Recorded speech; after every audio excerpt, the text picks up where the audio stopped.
Think big, because then you're going to get big. Then you're going to go and achieve big things. That is the most important thing. You know, we don't achieve big things by accident. So shoot for the top, shoot for the sky, shoot for the, for the stars. All of those liabilities that they talked about started turning into assets. When I did Conan the Barbarian, the director came to me and he said, if we wouldn't have you, we would have had to build one. And on Terminator, the director said, I couldn't imagine to have anyone play Terminator that wouldn't have an accent and they wouldn't have your body. I cannot imagine the line, I'll be back, with a normal American accent. It works so perfectly that you have this German accent. So all of those things that they said are liabilities became an asset. As moment went on, it grew and grew, and I went from one movie to the next, started making more and more money, and then I ended up being the highest paid actor with $30 million on Terminator 3. The other thing is that you got to work your butt off. If you think that you're going to go and accomplish something really special and be the best in anything in the world, and you think you can do it without working, you make a big mistake. Because no matter what I did, if it was in bodybuilding or in acting or if it is in the political arena, it always took a lot of work. And you got to put out, and you got to, you know, sometimes make a lot of sacrifices. Notice, if you're not willing to work hard, forget about it. So there's another rule that is very important. Use your power of potential and make this nation and this world a better place.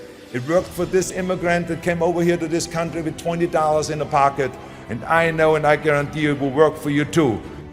Don't be afraid to fail, because if you're afraid to fail, then you're always holding yourself back because you're afraid that if you go all out, you may fail.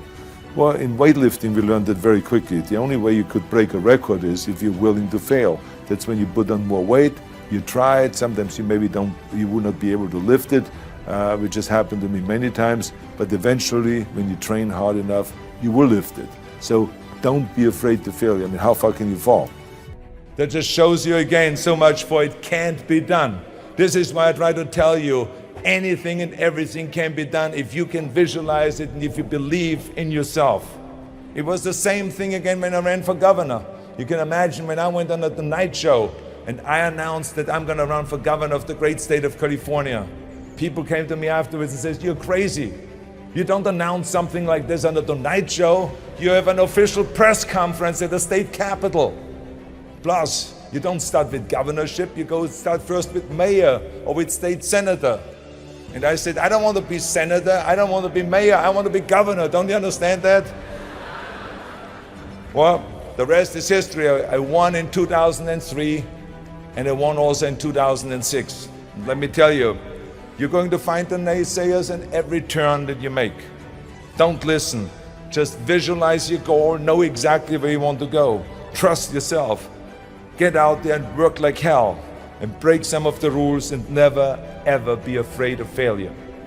Experiencing pain in your muscles and aching, and just then go on and go on and then go on. And this last 2 or 3 or 4 repetitions, that's what makes actually the muscle then grow. And that divides then one from a champion and one from not being a champion. If you can go through this pain barrier, you make it to be a champion. If you can't go through, forget it. And that's where most people lack, is on this having the guts to go in and just say, I go through and I don't care what happens. You know, it aches, and if I fall down, I have no fear of fainting in a gym, because I know it could happen. I threw up many times while I was working out, but it doesn't matter, because it's all worth it.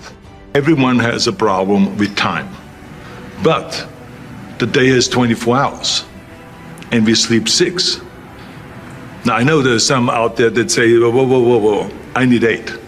Well, I say just sleep a little faster, because the bottom line is we have 6 hours of sleep, 24 hours are available, so you have 18 hours now available to your work, your family, your hobbies, and also to learn something new or to do something new, which could easily be that you want to learn a new language, or that you want to read as a New Year's resolution, I have to read a book every week, or you say, I'm going to go and reshape my body.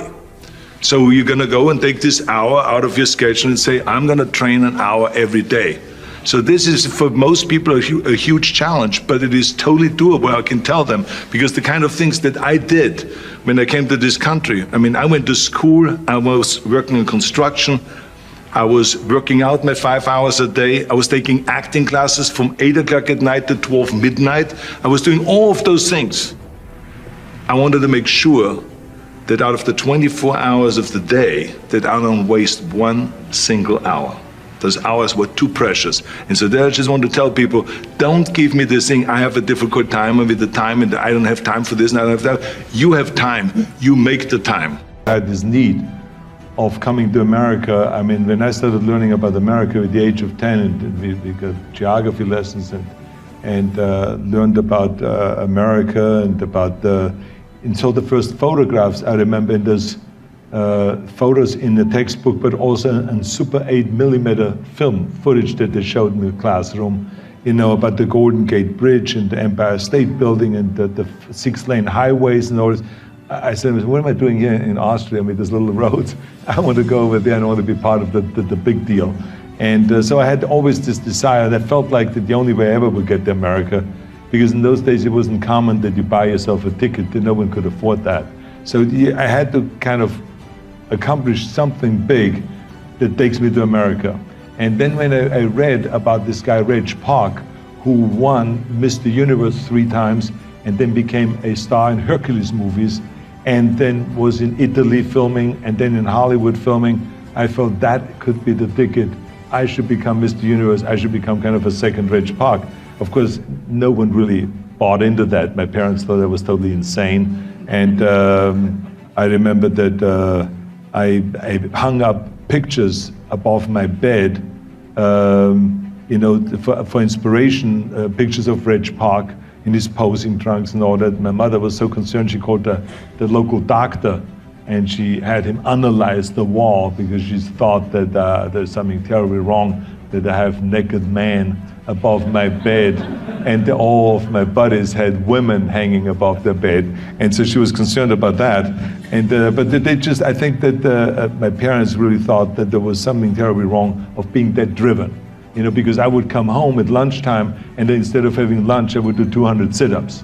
And then at night, I would go to the stadium and I would be lifting weights. I would come home at 10 o'clock at night and I would be continuing lifting weights. So it was like one of this insanity in the military. I would continue lifting weights no matter how the training was and how tough the basic training was. I would always then lift weights afterwards. And as a tank driver, I would have on the side of the tank in the toolbox, I would have my weights, my barbells, and my dumbbells, and my exercise bench and everything there, in order to be, at any given time, if we stopped driving the tank and maneuvers at 2 in the morning, I would be able to pull out my weights and again lift for 2 hours my weights. So I was really a fanatic about the whole thing. But it's the only way you really get where the way I succeeded, because I became at the age of 20 the youngest Mr. Universe in London in the history of bodybuilding, because the youngest before then was Reg Park, the guy I was talking about, with the age of 24, that I became the youngest with 20, but it was because I was like so serious about the whole thing, and it worked. With the age of 21, after I won my second Mr. Universe title, I got an invitation from Joe Weider, who was the publisher of all the muscle magazines in America, and also the person that had the biggest warehouses of weight training equipment and had food supplement companies and all this. And he brought me to America, and so there I was. I mean, 6 years after my dream started, I was in America. I think it's the most important thing that we have a very clear vision of where we go, a goal, where do we go? Because you can have the best ship in the world, you can have the best cruise liner, but if the captain does not know where to go, that ship will drift around the world and out there at sea and will never end up anywhere. And this is exactly the way it is in real life. If you don't have a goal, if you don't have a vision, you just drift around and you're not going to be happy. This is why it is so important to have that vision. Now, I created that vision in Austria because I grew up after the Second World War. Austria, right along with Germany, lost the Second World War, thank God. And the problem was that everyone was so depressed because they lost the war, that there was alcoholism everywhere. There was, of course, depression, there was a terrible economic situation, there was famine, there was starvation and all of those things. And also it was kind of a little place and narrow. I felt I wanted to get out of there, I wanted to escape. And I couldn't see myself really to work there and to stay there, to work in a factory or to work on a farm, or to even to follow my father's footsteps and to become a police officer. I couldn't see that either. As a matter of fact, that's what my parents wanted me to do. They wanted me to become a police officer and to marry a girl by the name of Heidi and to have a bunch of children and to run around like the Von Trapp family in The Sound of Music. But that's not what I saw. This was the vision of my parents, but not mine. And luckily, one day in school, I watched a documentary about America. And I found myself, I knew exactly that is where I wanted to end up. I wanted to be in America. But I tell you that I was very fortunate that I had great heroes. I had great heroes that I could look up to, and I mentioned two of them, Muhammad Ali and Sergeant Shriver, my father-in-law.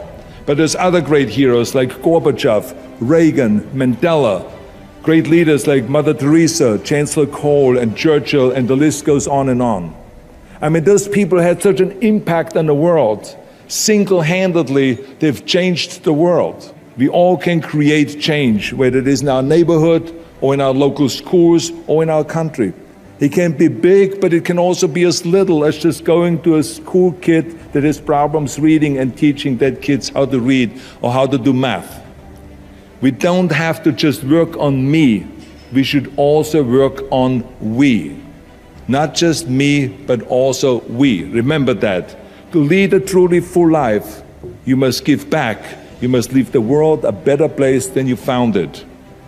Because the bottom line is, it is up to us. I mean, those rules that I've given you are important rules, but giving back is one of the most important rules.